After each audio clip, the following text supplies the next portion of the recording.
Bienvenidos cada uno de ustedes a este discipulado. Estamos hablando acerca del reino de nuestro Señor. Y el día de hoy vamos a abordar un tema importantísimo. Hemos hablado de los métodos que no debemos ocupar para abordar la Escritura. Hemos hablado que no podemos abordar la Escritura como que si fuera una enciclopedia, que no debemos ignorar la cultura y el lenguaje en el que fue escrito. No podemos aplicar un método como el dispensacionalismo para entenderla porque vimos que queda muy sesgado, como que si Dios comenzara en cada período o en cada dispensación como que si fuese borrón y cuenta nueva. Y hoy vamos a aprender cuál es la metodología correcta. Y la metodología correcta, lógicamente, la misma Escritura nos va a decir de qué se trata. Vamos a leer la Escritura y luego oramos y pedimos la bendición del Señor. Saludamos también a los hermanos que nos están sintonizando a través de las redes sociales. San Mateo 6:33 dice la Escritura: mas buscad primeramente el reino de Dios y su justicia, y todas estas cosas os serán añadidas. Esa es la importancia que tiene el reino de Dios para nuestras vidas, o la importancia que el Señor quiere que el reino del Señor tenga para cada uno de nosotros. Oramos. No se olvide siempre que oramos, pedimos revelación de parte de nuestro Dios para entender, comprender las Sagradas Escrituras. Bendito y soberano Dios, te adoramos esta noche.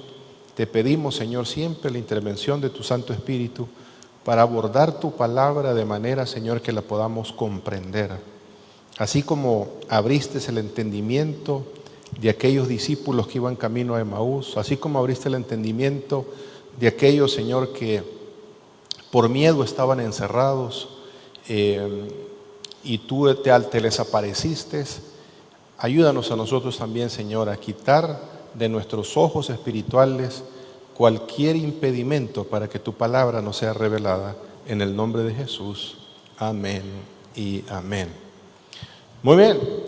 Tiene que haber entonces un método correcto para abordar las Sagradas Escrituras, y eso es importantísimo porque de otra manera caemos en conclusiones equivocadas. Vamos a hacer un repaso de manera global de cómo se estudiaba o cómo se esperaba en el Antiguo Testamento, cómo se abordaba el tema de las Escrituras. Y también vamos a hablar en la segunda parte de esta clase, vamos a abordar cómo se abordaban las Escrituras en el Nuevo Testamento. Y vamos a ir a ver algunos pasajes para poder entender y concluir al final de la clase cuál es la metodología correcta para estudiar las Sagradas Escrituras. Veamos lo que decía Moisés acerca de la palabra, acerca de la ley, acerca de las Escrituras, la palabra revelada hasta ese momento.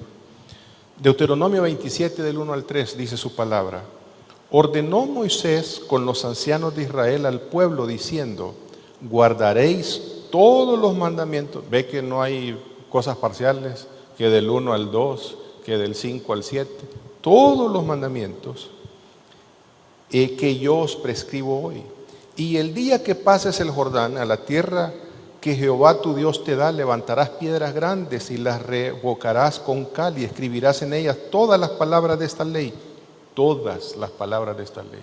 O sea, no hay manera de sesgarla, de dejar algo por fuera, de ignorar, de concentrarnos solamente en las partes más importantes, como a veces hacemos como cristianos, que solo nos gustan los versículos donde están las promesas, y a veces son promesas sacadas de contexto. El Señor, Moisés le está diciendo al pueblo, cuando crucen el Jordán, tienen que escribir en estas piedras todas las Sagradas Escrituras reveladas hasta este momento.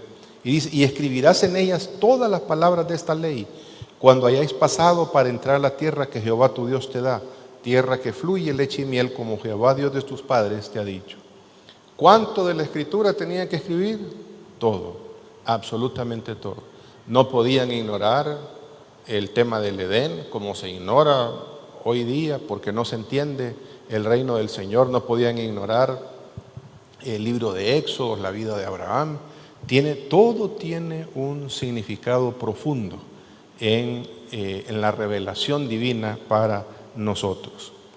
Veamos el mismo Dios que ordenaba el Señor cuando le dijo a Josué, Josué 1:8, pasaje muy conocido: nunca se apartará de tu boca este libro de la ley. Y lo dice el libro, los rollos de la ley están en los originales. Sino que de día y de noche meditarás en él, para que guardes y hagas conforme a todo lo que en él esté escrito. O sea, aquí no hay segmentos de la palabra que debemos ignorar, no hay partes de la palabra que no sean importantes, así sean genealogías, así sean cuestiones que parecen tediosas para nuestra cultura. Todo lo que está revelado es sumamente importante. Y le dice el Señor a Josué: tenés que escudriñarlo todo y tenés que guardarlo todo. O sea, en otras palabras, esto es una sola pieza de revelación. Aquí no hay tales de, mira, solo concentrate en el libro de Éxodo, solo concentrate en el libro de Génesis. Tenés toda la revelación para ponerle atención, para guardarla. Esto es Dios hablándole a Josué. Miremos otros pasajes. Josué mismo, cuando él ya ha cruzado el Jordán, después de esto leyó todas las palabras de la ley, las bendiciones y las maldiciones. No solamente las cosas que son agradables a nuestros oídos, también las que parecen que son desagradables, son parte importante de la revelación de nuestro Dios. Toda la Escritura, conforme a todo lo que está escrito en el libro de la ley. Y dice: no hubo palabra alguna de todo cuanto mandó Moisés que Josué no hiciese leer delante de toda la congregación de Israel y de las mujeres, de los niños y los extranjeros que moraban entre ellos. ¿Dejaron alguna porción de las Escrituras sin leerla en voz alta al pueblo? No. ¿Por qué? Porque toda la revelación hasta ese momento tiene una sola historia que contarnos. Y lógicamente, si los primeros libros son una sola revelación, el resto de las Escrituras también lo van a hacer. Josías, un rey en Israel, en Judá, perdón. Mas el rey de Judá, que os ha enviado a consultar a Jehová, esto es la profetisa Hulda, que habían llegado a consultar qué iba a pasar con la nación, y especialmente le estaba pidiendo qué iba a pasar con ellos, ¿verdad? Porque sabían que se habían alejado de los mandamientos del Señor. Mas el rey de Judá, que os ha enviado a consultar a Jehová, así le diréis: Jehová, el Dios de Israel, ha dicho así: por cuanto oíste las palabras del libro. Cuando encontraron en el templo que lo estaban remodelando, encontraron los libros de la ley y se lo dieron a los encargados, y los encargados se lo leyeron al rey, y el rey se llenó de mucha ternura. En otras palabras, le puso atención a la palabra, tuvo discernimiento en lo que significaba la palabra, se dio cuenta que lo que el pueblo estaba haciendo no era la voluntad de Dios, que lo que sus antepasados estaban haciendo no estaba conforme a los planes de Dios. Y tu corazón, le dice el Señor, se conmovió, y te humillaste delante de Dios al oír sus palabras sobre este lugar y sobre sus moradores, y te humillaste delante de mí, y rasgaste tus vestidos y lloraste en mi presencia. Yo también te he oído, dice Jehová. Mire la importancia que tiene la palabra para nuestras vidas. No solamente los versículos que nos gustan, no solamente donde están las promesas, no solamente donde se habla de la respuesta divina. El Señor quiere que entendamos toda la Escritura. Y toda la Escritura, hay cosas que son difíciles en la Escritura de entender, por temas de traducción, por temas de lenguaje, por temas de que no conocemos a profundidad la cultura en la que se está desarrollando, en la que se desarrolló la revelación de las Escrituras. Pero por lo menos debemos tratar de entender cuál es el mensaje principal que dejan las Escrituras al estudiar de cabo a rabo la revelación de nuestro Dios. Y he aquí, dice, yo te recogeré con tus padres y serás recogido en tu sepulcro en paz, y tus ojos no verán todo este mal que yo traigo sobre este lugar y sobre los moradores de él. Y ellos refirieron esta respuesta al rey. El rey se compungió de corazón al saber de parte de Dios la revelación escrita de parte de Dios, que él ni toda la nación ni los antecesores de él estaban haciendo la voluntad de Dios, porque ni siquiera las escrituras tenían, las encontraron ahí en el templo, ni siquiera porque las andaban buscando, sino que las hallaron por casualidad. Pero ese es el peso que tiene la palabra en nuestras vidas, el peso que le da el Señor a Josué. No se apartará. Hay una sola manera, le dice el Señor, de que todas las cosas te salgan bien. Y acordémonos que Josué tenía la enorme tarea de meter a la nación de Israel, conquistar a 7 naciones que eran más grandes y más poderosas que la nación de Israel. Gente que no estaba acostumbrada a hacer la guerra, y contra gente que sí estaba acostumbrado, con grandes ejércitos, con mejores materiales para hacer armas. Y Josué recibió de parte de Dios y le dice al Señor: no vayas a descuidar la meditación en el libro de la ley, todo el libro de la ley, no las partes que te gustan y no, como a veces hacemos los cristianos, ¿verdad? A veces pensamos que la escritura es como leer el periódico.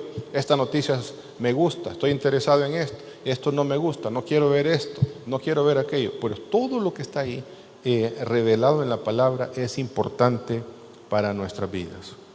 Miremos otro ejemplo, el mismo rey David.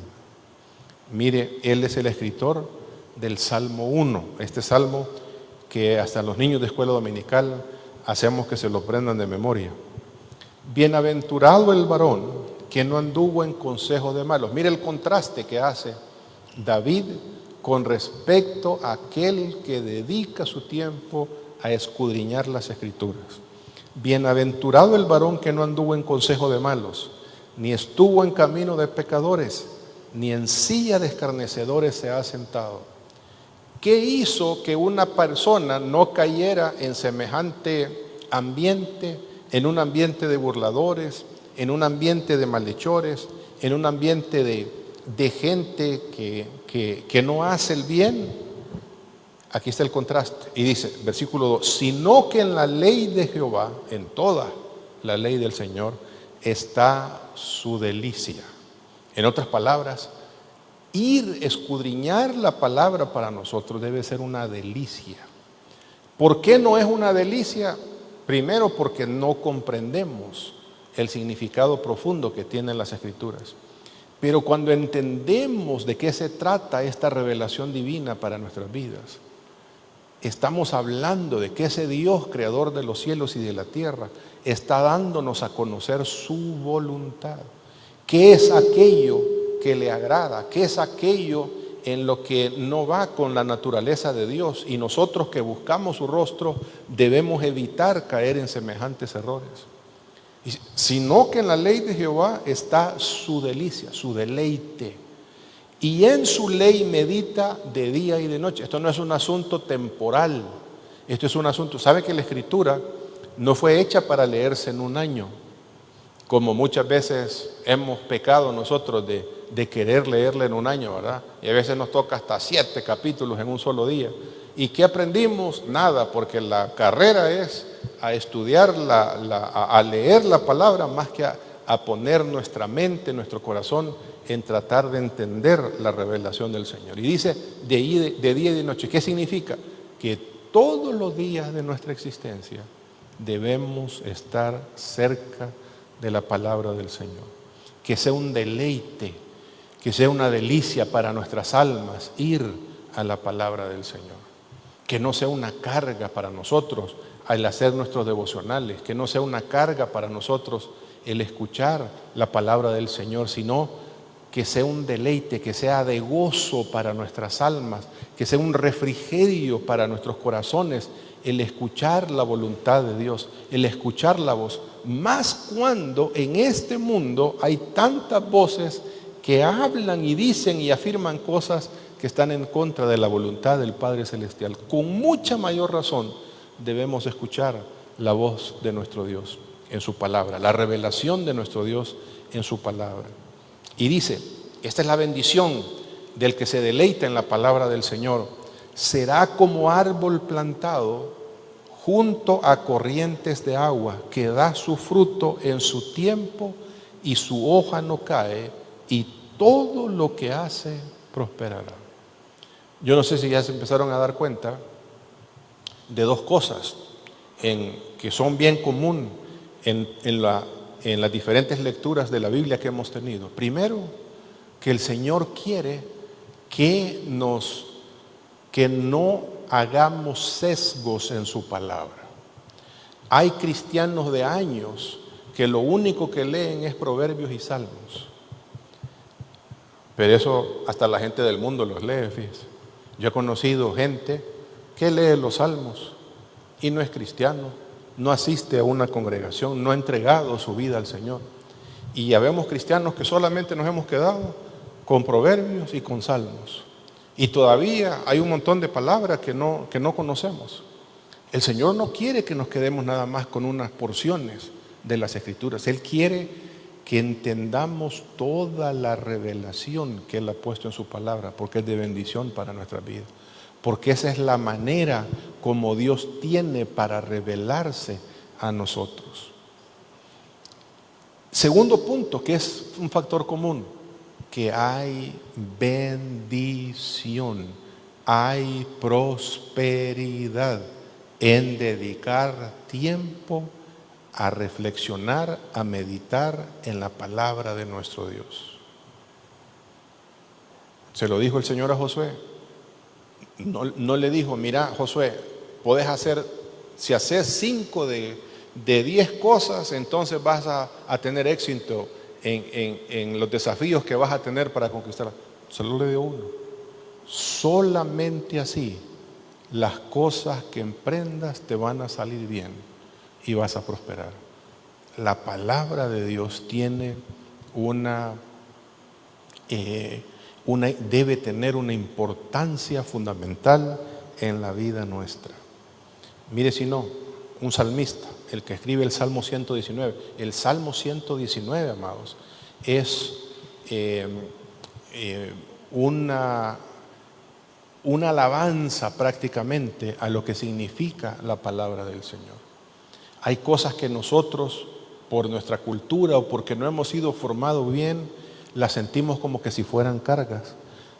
Para un natural, a quien se le entregaban, se le instruía en la ley del Señor, para esta persona era una bendición. Mire cómo lo pone: cuán dulces son a mi paladar tus palabras. Cuán dulces son tus palabras, porque hay que saber entender que ese Dios soberano, y déjeme contrastarlo con otras culturas. Las otras naciones adoraban a otros dioses que tenían que andar adivinando cuál era la voluntad de esos dioses para sus vidas. Y la gran bendición que tiene la nación de Israel es que ellos conocen plenamente, no tienen que andar adivinando por qué ese Dios, creador de los cielos y de la tierra, se da a conocer a través de su palabra. Él da a conocer sus propósitos, Él da a conocer sus planes, Él da a conocer su voluntad, Él da a conocer cómo nosotros podemos recibir su bendición, haciendo y obedeciendo lo que está contemplado en su palabra. Amén. Por eso es importante no sesgarla, por eso es importante no quedarnos nada más con las porciones que nos gustan, por eso es importante tener un estudio sistemático de toda la revelación para poder discernir qué es la voluntad soberana de ese Dios, qué es, cuáles son sus planes para esta creación que Él mismo hizo. ¿En qué está ocupado ahorita mismo el Señor? ¿Cuáles son las luchas que tiene Dios en este tiempo? ¿Hacia dónde vamos como iglesia? ¿Cuál es nuestro destino final como pueblo de Dios? El Señor quiere precisamente, amados, que las conozcamos, que no seamos ignorantes de esos planes divinos, porque está revelado en su palabra. ¿Preguntas hasta acá, amados? Y tendríamos que pasar prácticamente toda la noche aquí hablando. Por ejemplo, ¿se acuerdan ustedes cuando Nehemías hizo que los levitas leyeran las escrituras? Leyeron todas las escrituras a la nación de Israel.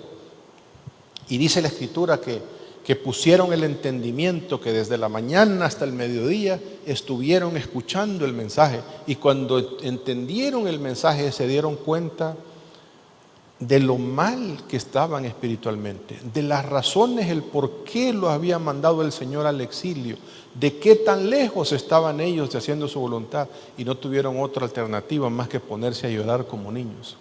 Y el Señor no es que quería vituperarlos, no es que quería avergonzarlos, lo que el Señor quería era que conocieran su voluntad. No, el Señor nos, amados, dice la Escritura que el Señor no se encarga, no se goza en hacernos mal, no se goza en castigarnos. Él se goza en bendecir nuestras vidas. David decía, alaben conmigo al Señor, dice, porque Él ama la paz de su siervo. Él ama cuando nosotros estamos en paz. El Señor nos debe ver como raros, ¿verdad? Cuando estamos atribulados, cuando estamos afanados, cuando andamos porque no estamos confiando plenamente, oyendo la voz de Dios, sino que estamos oyendo la voz del enemigo o la voz de nuestros propios instintos, creyendo que, que esa es la mejor manera de hacer las cosas. ¿Preguntas? Sí, una pregunta. ¿Por qué nuestras Biblias evangélicas no toman en cuenta los libros apócrifos? Porque los que hicieron el canon se dieron cuenta de que hay libros que son históricos, pero que no son directamente inspirados por el Señor. Tienen su importancia como cualquier libro de historia. El tema de los macabeos tiene su importancia, pero no tiene el peso de la revelación de Dios como la tienen los libros que sí están en el canon bíblico. ¿Por qué no? Porque esos libros no hablan con categoría diciendo así ha dicho el Señor, sino que son libros que se hicieron para salvaguardar algunas tradiciones, para exponer históricamente qué fue lo que aconteció. Que es bueno leerlos, no perjudica el leerlos sabiendo que con la óptica de que no los podemos tomar como que si fuesen la revelación del Señor, como que si fueran inspirados por Dios. Entonces ese cuidado se tomó. Por ejemplo, déjenme hablarles de un hallazgo de no hace muchos años atrás, que se llama el Evangelio de Tomás. En el Evangelio de Tomás,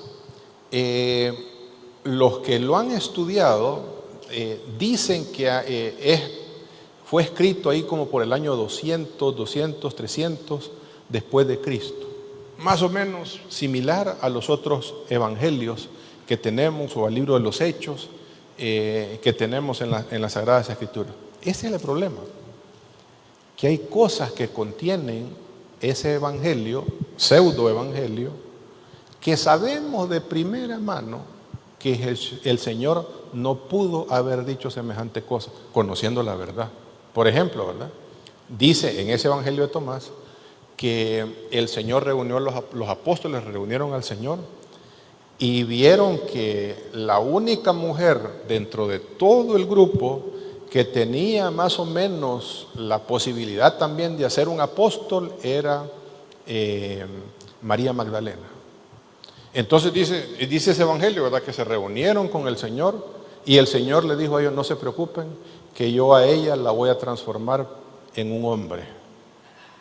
¿Ustedes creen que conocen el Evangelio? ¿Creerían que que Jesús pudo haber dicho semejantes palabras? No, definitivamente no. Pueden creer, que lo dice también ese Evangelio de Tomás, que Judas actuó en contubernio con el Señor para entregarlo, o sea, que el Señor estaba de acuerdo con Judas, o lo que los evangelios nos dicen es que lo traicionó. Pues hay cosas que caen precisamente por su propio peso, hay libros que caen por su propio peso, que nos ayudan a entender la cultura del momento, a veces entender algunas palabras, pero no tienen el peso que tiene la inspiración divina. Rey. Estaba viendo ahorita el último capítulo del libro de Macabeos, y dice así: y yo termino aquí mi narración, dice el escritor. Si está bien escrita y ordenada, eso fue lo que me propuse. Si es mediocre y sin valor, solo eso fue lo que pude hacer. Y la escritura es perfecta. Jamás va a decir semejantes cosas, exactamente. Jamás va a caer en semejante. Y eso lo que le dice es cero inspiración, es nada más producto de la inteligencia humana, ¿verdad? Que son hechos reales. Sí, hay un montón de hechos reales, los que salen en la prensa, los que salen en el diario, los choques que vemos son hechos reales. Y no por ser hechos reales son ni la voluntad de Dios, ni mucho menos la palabra del Señor, ¿verdad? Amén. Entonces estamos, amados, comprendiendo que la Escritura debemos tomarla de cabo a rabo. Eso es lo que hacían los antiguos, lo que hacía Moisés, lo que hacía Josué, lo que hacía David, lo que hacían los reyes, lo que hacía, Nehemías, lo que hizo Oseas, de cabo a rabo. Lamentablemente, por ese dispensacionalismo con el que fueron educados nuestros pastores, y yo de metido también, cuando mis pastores estaban estudiando en escuela de teología o en seminarios, yo compraba los libros que ellos también, entonces a mí también me llegó lo del dispensacionalismo. Entonces, a raíz de eso, van a escuchar ustedes pastores diciendo: no, es que eso es de la ley. No, es que concentrémonos en la gracia. Y hay incluso pastores que le dicen a sus congregaciones que ni siquiera los evangelios hay que leerlos, sino que hay que concentrarse en las cartas del apóstol Pablo. Usted se imagina si le fuéramos a decir a un Moisés, a un David, que solamente nos quedemos con Génesis, o que solamente nos quedemos con Éxodo, o a uno de los apóstoles que solamente nos quedemos con las cartas del apóstol Pablo. ¿Qué creen ustedes que le diría? Eso es como decirle a alguien: si la Biblia fuera una película, una sola película, es que solo hay que ver la escena 43 de la película. ¿Alguien puede realmente comprender 1600 años de revelación divina viendo solamente las cartas del apóstol Pablo? No, necesitamos la Escritura de cabo a rabo. Vamos ahora al Nuevo Testamento. En el Nuevo Testamento, ¿cómo entendían los personajes del Nuevo Testamento que nosotros conocemos? ¿Cómo entendían las Escrituras? ¿Cómo abordaban las Escrituras? ¿Lo hacían ignorando todo lo del pasado y solamente se concentraban: hoy estamos en borrón y cuenta nueva? ¿O se referían constantemente a la revelación de las Sagradas Escrituras en el Antiguo Testamento? Miremos el Señor, por ejemplo, nuestro Señor Jesucristo. ¿Cómo hablaba? ¿Cómo enseñaba? ¿Cómo hacía para hablar con claridad a sus discípulos? Dos escenas que son muy ilustrativas, dos ocasiones que son muy ilustrativas. Por cierto, pasó casi que horas de diferencia uno del otro. Aquí van dos discípulos del Señor caminando hacia Emaús. El Señor les ha dicho que esperen en Jerusalén, pero ellos van como buen cristiano el domingo, quieren ir a otro lado menos al culto. Quieren ir a la playa, quieren ir a todos lados menos al culto. Entonces el Señor, en su inmensa misericordia, se les aparece en el camino a estos dos que van camino a Emaús. Y le dice el Señor: ¿de qué van platicando ustedes? Y le dicen extrañados los dos, ¿verdad? Uno de ellos, que era Cleofas, por cierto, medio pariente de María, ¿cómo se llama? De María, donde vino el Señor Jesús por la carne, que es el único extranjero que no se ha dado cuenta de lo que pasó en Jerusalén, que como Jesús, un profeta, anduvo predicando y lo asesinaron. Y nos han contado que ¿cómo se llama? Algunas mujeres nos llegaron contando de que lo vieron ahí en la tumba, pero nosotros estamos consternados, ¿no? Mire, tenían el testimonio, primero, 3 años y medio con Jesús. Segundo, el testimonio de una tumba vacía que habían encontrado las mujeres que habían llegado a embalsamar supuestamente al Señor, y esa tumba estaba vacía, y a una de ellas el Señor se le había aparecido. Y estos, con respeto lo digo, estos hermanos cabezones, en vez de quedarse en Jerusalén en el culto, se van para Emaús. Pero la misericordia del Señor se les aparece. Y mire la conversación que tiene. Entonces Él les dijo: oh insensato. Insensato es que le falta cake, que le falta sensatez. Oh insensatos y tardos de corazón para creer todo lo que los profetas han dicho. ¿A dónde está ese dicho de los profetas? Si Isaías había muerto 700 y pico de años antes, si Jeremías había muerto mucho tiempo antes, si Moisés había muerto, ¿a dónde están contenidos esos dichos? En la Escritura. ¿No era necesario que el Cristo padeciera estas cosas y entrara en su gloria? Les pregunto.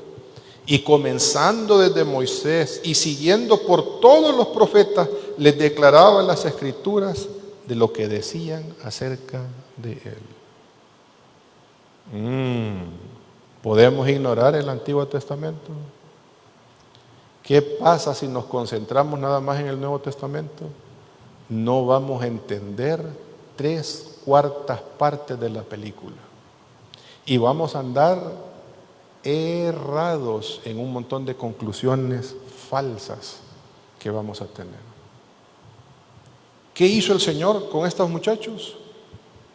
Explicarles desde Moisés. Moisés es Génesis, Éxodo, hasta Deuteronomio. Los profetas, todo el Antiguo Testamento, de cómo Cristo tenía que padecer antes de regresar a su gloria.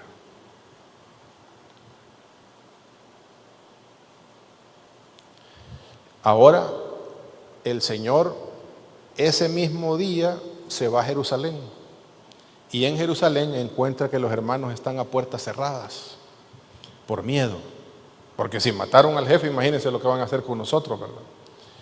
Se les aparece y les dice: salve, Señor, ¿cómo se llama?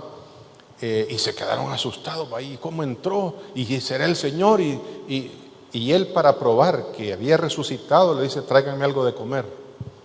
Y le llevaron, dice la Escritura, un pescado, y le llevaron un panal de miel. Yo no sé si ustedes han comido pescado con miel, pero qué cosa más rica. Yo lo comí en, ¿cómo se llama? En Estados Unidos, en Pensilvania. Ahí me di cuenta yo que era sabroso. El pescado con miel, fabuloso. Aquí nunca he probado. En Estados Unidos, por lo menos el pollo Kentucky, si le ponen miel, ¿verdad? Y sabe bien, sabe bien. A los que nos gusta lo dulce, sabe bastante bien. Entonces, comieron con él, y hay gente que está: ¿será, no será? ¿Estaremos viendo visiones? ¿Estará un fantasma? Y dice: y él lo tomó y comió delante de ellos. Los fantasmas no comen pescado, ¿no? Ni mucho menos un panal de miel. O sea, está hablando del Cristo resucitado. Y les dijo: estas son las palabras que os hablé estando aún con vosotros, que era necesario que se cumpliese todo lo que está escrito de mí en la ley de Moisés, en los profetas y en los salmos. Si el jefe dice que hay que ponerle cuidado a Moisés, a los profetas y a los salmos, ¿quiénes somos nosotros para descartar el Antiguo Testamento y meternos a querer entender el Nuevo? Cuando, déjeme decirle de esta manera, el Nuevo Testamento es realmente un comentario del Antiguo Testamento. ¿Y qué significa un comentario? Que todos los escritores, desde Cristo, los apóstoles, el apóstol Pablo, el que escribe Hebreos, Juan, incluso cuando escribe Apocalipsis, hace referencias directas al Antiguo Testamento. Entonces, si yo solo me quedo con esa porción, por ejemplo, ¿verdad? Hace poco estaba viendo yo una discusión que tenían unos pastores de que se tenía que bautizar uno solamente en el nombre de Jesús. Y no, que bautizaron en el nombre de Jesús y mencionaban como 3, 4 versículos en el nombre de Jesús. Bueno, veamos toda la revelación. ¿Qué dijo el Señor? Id y haced discípulos a todas las naciones, bautizándolos en el nombre del Padre, en el nombre del Hijo y en el nombre del Espíritu Santo. ¿Qué significa entonces en el libro de los Hechos que bautizan en el nombre de Jesús? Con la autoridad como Él lo dijo que deberíamos hacerlo. Eso es lo que significa. No solamente que ignoremos el nombre del Padre, el nombre del Hijo y del Espíritu Santo. La autoridad. Él dijo, toda autoridad me ha dado en los cielos y en la tierra. Con esa autoridad, dice, bautizamos, ¿cómo se llama? A los nuevos convertidos. ¿Y cómo se había que bautizar? ¿Cómo dice esa autoridad que se tiene que bautizar? En el nombre del Padre, del Hijo y del Espíritu Santo. Más claro, no canta el gallo. Amén.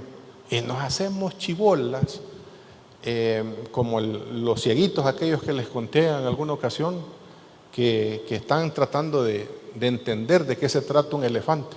Uno dice que solo es cola, otro que solo es patas, otro que solo es panza, otro que son orejas y otro que solo es moco, sin saber que es una sola revelación lo que está en la Escritura.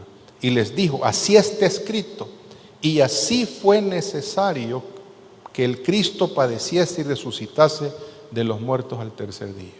En otras palabras, lo que está sucediendo delante de sus ojos no es algo nuevo, es lo que se reveló en Moisés, en los profetas y en los salmos. Es la manera de decir el Antiguo Testamento en ¿cómo se llama? En los tiempos de Jesús, para no citar todos los libros y porque tampoco el nombre de Antiguo Testamento es algo reciente. Se hablaba la Biblia, el Antiguo Testamento se decía Moisés, los profetas y los salmos, pero era toda la revelación del Antiguo Testamento. Amén, estamos. Sigamos. Esteban fue el primer mártir que tuvo la iglesia. Fue uno de los 7 diáconos, pero aparte de servir, Esteban predicaba y se metió en grandes problemas con los judíos, porque los judíos pensaban que estaba hablando de herejías, de locuras. ¿Quién es este para andar hablando semejantes cosas? Y lo llevaron a que lo agarraron preso para que presentara defensa de lo que él decía. ¿Y cómo comienza su defensa? No podemos leer todo, hay que leer todo el capítulo 7 prácticamente de lo que habla Esteban. Y dice, y él dijo, varones, hermanos y padres, oíd, el Dios de la gloria apareció a nuestro padre Abraham. Mire de dónde agarró la revelación. Desde el padre Abraham, estando en Mesopotamia, antes que morase en Harán, y le dijo, sal de tu tierra y de tu parentela y ve a la tierra que yo te mostraré. ¿Desde dónde está hablando acerca de la gracia del Señor? ¿Desde dónde parte para hablar acerca del reino de Dios, de la buena noticia del Señor? Desde el Antiguo Testamento. Génesis 12, ¿se acuerdan de eso? Y te haré una gran nación, maldeciré a los que te maldigan y bendeciré. Desde ahí, y comienza, habla de Moisés, habla de los profetas, y cuando llega ahí al versículo 47, imagínense hasta dónde llega. Mas Salomón le edificó casa. Está hablando de Salomón. ¿A dónde está Salomón? Ahí en los reyes. O sea, en esa defensa de su fe, parte prácticamente del Antiguo Testamento para defender y para decir lo que va a decir. Si bien el Altísimo no habita en templos hechos de mano, como dice el profeta, el cielo es mi trono y la tierra el estrado de mis pies, ¿qué casa me edificaréis, dice el Señor, o cuál es el lugar de mi reposo? ¿No hizo mi mano todas estas cosas? Duros de cerviz e incircuncisos de corazón y de oídos, vosotros resistís siempre el Espíritu Santo, como vuestros padres así también lo hicieron. ¿Sabe por qué sale? ¿Por qué del templo hace semejante salto, aparentemente salto, a hablarles a ellos diciéndoles que son similares a los padres de antaño? ¿Por qué? Porque el templo, amados, es el reino del Señor. ¿Qué fue lo que anunció el Señor? El reino de los cielos se ha acercado. El centro de gobierno del Señor es su casa, su templo. Él moraba, su presencia estaba ahí en el lugar santísimo, se manifestaba en medio de los querubines que estaban sobre el propiciatorio en el arca del pacto. Ahí se manifestaba el Señor, ahí estaba la gloria del Señor. ¿Y para qué estaba ahí? ¿Qué era lo que hacía? Gobernar sobre el único territorio en todo el planeta Tierra que era el reino del Señor en esta tierra, que era la nación de Israel. ¿Y qué terminó pasando? Estando Dios en medio de ellos, empezaron a rechazar al Señor, a darle la espalda a Dios, a no obedecer su palabra, por lo cual el Señor, amados, los desechó, los entregó al exilio, a Babilonia, a los asirios. Y les está diciendo, ustedes son igual que ellos, porque viendo que el reino del Señor se está aquí, que no es un templo hecho de manos humanas, sino que el templo del Señor es nuestro Señor Jesucristo. Ustedes son tardos, son duros de cerviz e incircuncisos de corazón y de oído. Vosotros resistís siempre al Espíritu Santo, como vuestros padres, así también vosotros. ¿A cuál de los profetas no persiguieron vuestros padres y mataron a los que los anunciaron de antemano la venida del justo, de quien vosotros ahora habéis sido entregadores y matadores? Usted, culpa de ustedes que nuestro Señor, en vez de ser recibido, a lo suyo vino, los suyos no le recibieron, sino que en vez de no recibirle, rechazarlo, lo entregaron a las autoridades para ser muerto. ¿Cómo hace su defensa Esteban? Del Antiguo Testamento. Pero es que para entender una historia, dice una, es que yo no sé por dónde comenzar. ¿Y que siempre le dice a la gente? Comience desde el principio. Y la próxima semana, el próximo martes, vamos a comenzar desde el principio, para que veamos la relevancia desde el día 1 que tiene las Sagradas Escrituras con respecto al reino de nuestro Señor. Y por eso dice el Señor, busquen primeramente, o sea, en primer lugar, el reino de Dios y su justicia, y las cosas materiales que necesiten van a venir por añadidura. Problema que tenemos los evangélicos ahora es que en las iglesias no se nos enseña el reino, se nos enseña a ver cómo obtenemos las añadiduras de parte de Dios. Y parece que el evangelio no funciona, ¿verdad? Es que yo le pedí al Señor tal cosa y el Señor no me la concedió. Pues claro que no. Gracias a Dios que el Señor nos bendice, aún con la ignorancia que hemos tenido. Pero dice el Señor, mi rey, busquen el reino y practiquen la justicia revelada en el reino. Y lo material va a ser una cuestión secundaria. En otras palabras, en esta casa que es de 2 pisos, es necesario estar conectado con el piso de arriba para poder ejercer aquí en el piso de abajo. Si no estamos conectados con el reino de los cielos, acá abajo, amados, la vida se nos va a hacer a cuadro, se nos va a hacer un imposible vivirlo. Hoy tenemos cristianos en depresión, cristianos que tienen que tomar pastillas para dormir, cristianos que tienen que ir al psicólogo, y el psicólogo está más loco que el hermano. ¿Por qué? Porque no hallamos refugio. No, tenemos una psicóloga aquí, pero es psicóloga cristiana. ¿Me explico? Y andamos disparados por todos lados. Cristianos que pagan y hacen tour para ir a no sé dónde, porque allá está el profeta tal y que no sé qué, en vez de buscar verdaderamente al Señor y su voluntad. Sigamos. Jacobo es hermano en carne de nuestro Señor Jesucristo. Cuando está en ese concilio donde los hermanos dicen, bueno, y los gentiles, nosotros sabemos lo que el Señor quiere hacer con los ¿cómo se llama? Con los judíos, pero ¿alcanzará también esta gracia para los gentiles?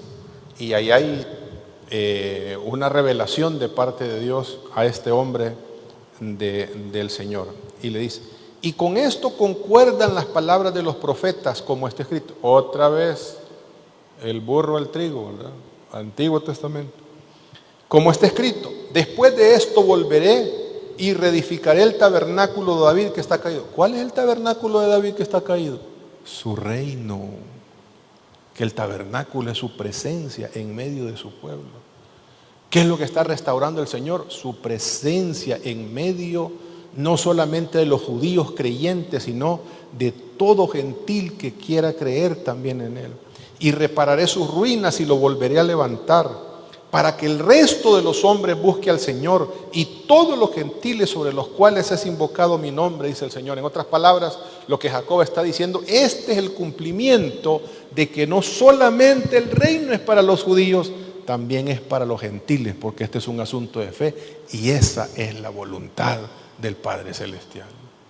Así que los judíos, los no judíos o los gentiles también son bienvenidos a esta gracia, a este reino, porque por gracia es que somos salvos. Amén. Dice el Señor que hace conocer todo esto desde tiempos antiguos. ¿Desde cuándo viene el reino? Desde tiempos antiguos, desde Adán, desde Moisés, desde Noé, desde tiempos antiguos hace saber estas cosas.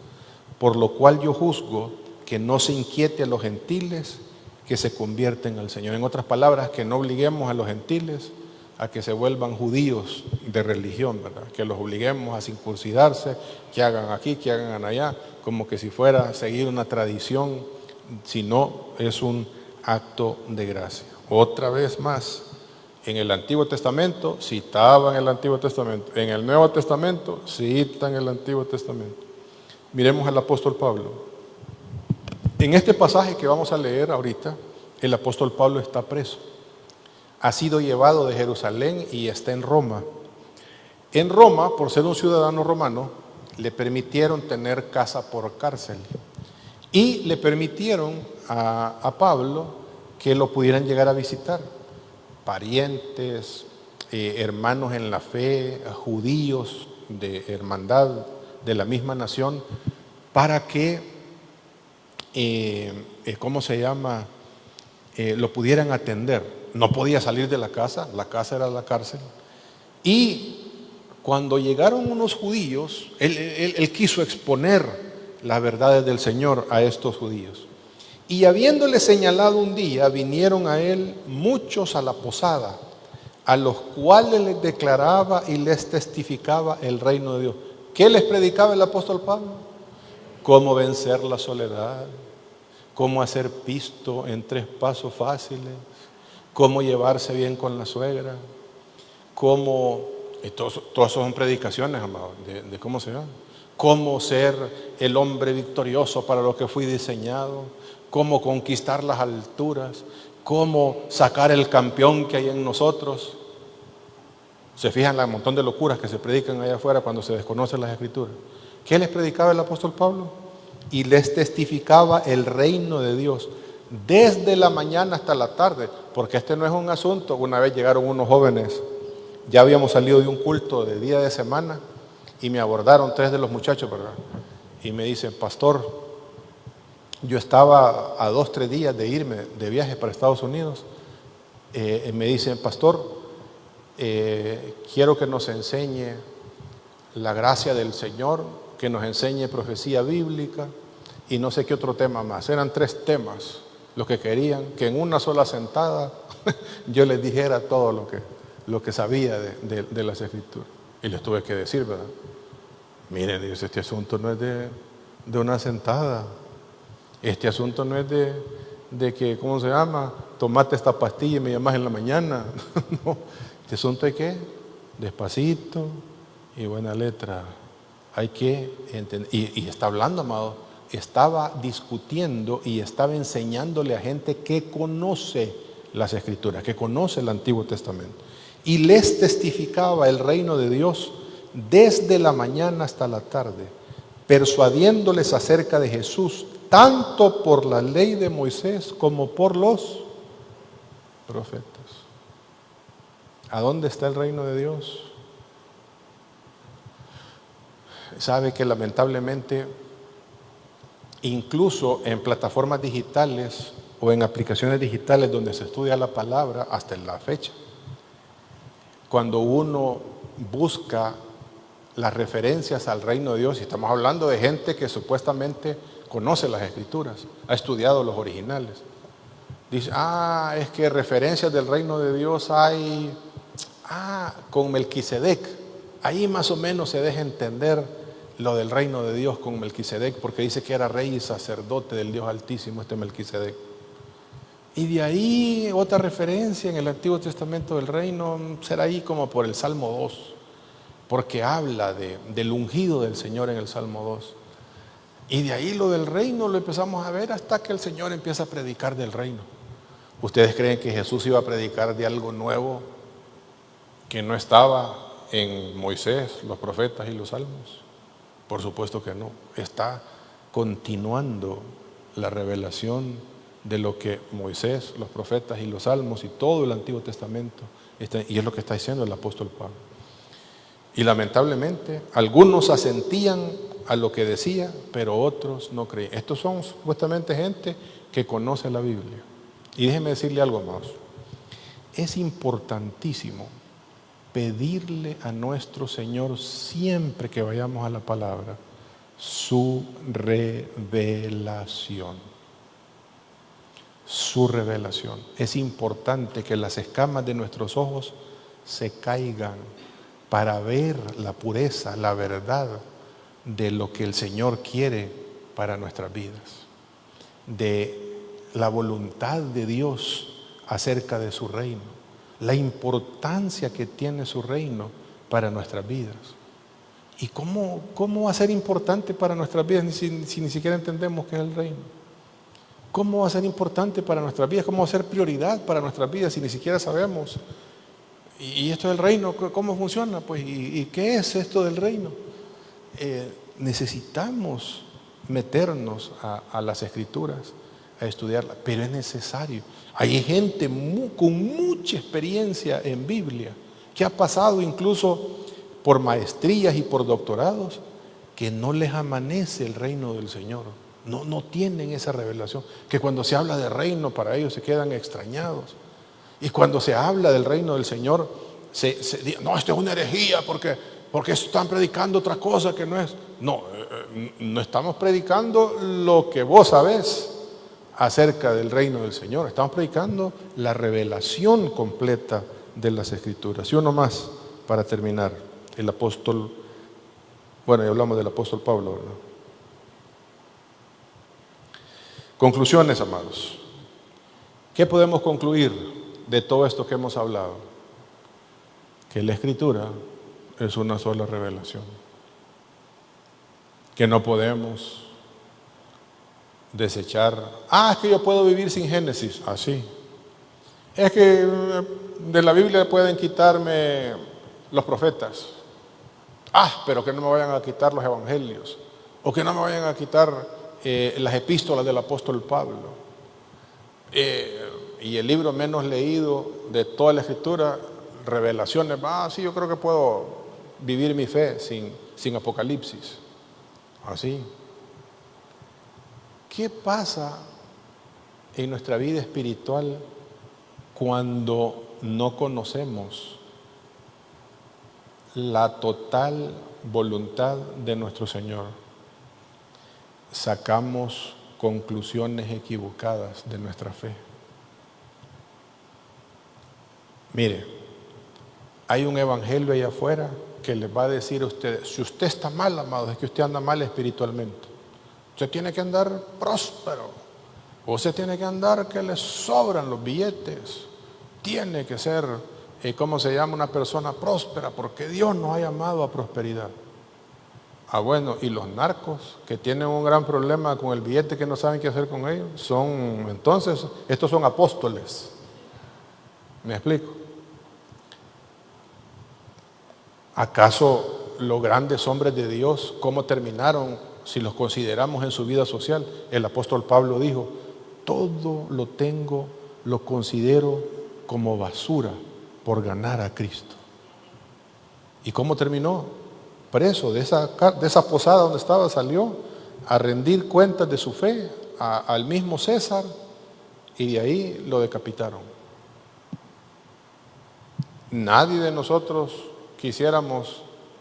Nosotros lo que esperamos es que el Señor nos bendiga, y que si hoy ganamos uno, que mañana ganemos dos, y que no, amados, en este mundo, mientras estemos en este mundo, vamos a tener altos y bajos, pero necesitamos conservar nuestra fe a pesar de dificultades, de tormentas, de desiertos en nuestras vidas, porque dice el apóstol Pablo a los romanos: tengo, amados, la certeza que las aflicciones de este tiempo presente no se pueden comparar con la gloria que en nosotros ha de manifestarse. Si fuera a cambiar usted, vivir bien ahora y pasar fregado toda la eternidad, o ir más o menos ahí en esta vida y tener gloria en la eternidad, es lo que está diciendo el apóstol Pablo. La gloria que en nosotros ha de manifestarse es superior a cualquier sufrimiento que tengamos en esta vida. Vamos a la palabra para ir cerrando. Esto le dice el apóstol Pablo a Timoteo. Oiga bien las palabras del apóstol. Está hablando de que no le preste atención a un montón de cabezones que andan predicando otras cosas que no son el reino del Señor. Y le dice: momento, Timoteo, no le prestes atención a eso. Mira, y que desde la niñez has sabido las Sagradas Escrituras. Las conoces desde la niñez, las Sagradas Escrituras. ¿Qué son las Sagradas Escrituras? Moisés, los profetas, Proverbios, Salmos, hasta lo que está revelado. Conoces, las cuales, para esto sirven las Escrituras, te pueden hacer sabio para salvación. ¿Y qué es salvación? Salir del reino de las tinieblas a vivir para la gloria de nuestro Dios en su reino de luz, en su reino celestial. Ese es el cambio de vida. Esa es la sabiduría que debemos tener, el saber que no somos de este mundo. Aunque nacimos en este mundo, aunque hemos formado parte de este mundo, el Señor nos rescató a través de su sacrificio para trasladarnos de las tinieblas a su luz admirable. Y se necesita sabiduría. La palabra, las Sagradas Escrituras, Timoteo, te van a hacer sabio, para salvación, que es en Cristo Jesús. Y le dice todavía: toda la Escritura es inspirada por Dios y útil para enseñar, para redarguir, para corregir y para instruir en justicia. Toda la Escritura, Timoteo. No te andes saltando libros de la Biblia. No te andes saltando de las cosas que no te gustan. Ay, pastores, que cuando llego a Crónicas y empiezo a ver esas genealogías interminables, Hay un mensaje en esa genealogía. Hay un mensaje en la genealogía de Jesús, en Mateo, ¿cómo se llama? En Lucas. Hay un mensaje que nos están queriendo comunicar el escritor sagrado. Y una más. Dice el apóstol Pedro, en el capítulo 1 de la segunda epístola. Tenemos también la palabra profética más segura. ¿Por qué es más segura? Porque es la revelación del Señor, amor. No le busque 5 patas al gato, que solo tiene 4. A la cual hacéis bien en estar atentos como a una antorcha que alumbra en lugar oscuro, hasta que el día esclarezca y el lucero de la mañana salga en vuestros corazones. ¿Qué es lo que está diciendo el apóstol? Está diciendo, amados, ustedes quieren ver la luz en medio de las tinieblas, su palabra. Métanse a conocer la palabra. No menosprecien la mesa del Señor, no menosprecien la escritura. Miren, ¿cuáles son los cultos menos atendidos en las iglesias de hoy? Las de estudios bíblicos. Es que yo quiero que se me predique. Y atendemos nada más cuando los estudios bíblicos deberían ser los más atendidos, con lápiz en mano, para llevarnos ese aprendizaje de la palabra de Dios para nuestras vidas, porque vivimos en un mundo de tinieblas, porque hay un montón de mentiras que hemos creído, como que si fueran verdades, pero cuando vamos a la luz de la palabra, esa verdad debe sacar esa mentira de nuestros corazones, de nuestras vidas. Necesitamos conocer su palabra. Entendiendo primero esto, que ninguna profecía de la Escritura es de interpretación privada. O sea, la palabra se lee a raíz de la palabra. No es que hay un gurú, ¿verdad? Aquí, ese es el gurú que hay que preguntarle, mire, ¿qué dice Mateo 4:3? ¿A qué se refiere? Y solo este gurú, no. Está la revelación completa de las Escrituras para nuestro beneficio. Porque nunca la profecía fue traída por voluntad humana, sino que los santos hombres de Dios hablaron siendo inspirados por el Espíritu Santo. Amén. Toda la Escritura es necesario para entender la revelación de los propósitos y los planes de Dios para nuestras vidas, sin dejar tildes, ni comas, ni libros, ni segmentos, ni versículos, ni pasajes de la Escritura. Y es una sola historia, una sola revelación que comienza con el Señor estableciendo su reino celestial en esta tierra, en el Edén.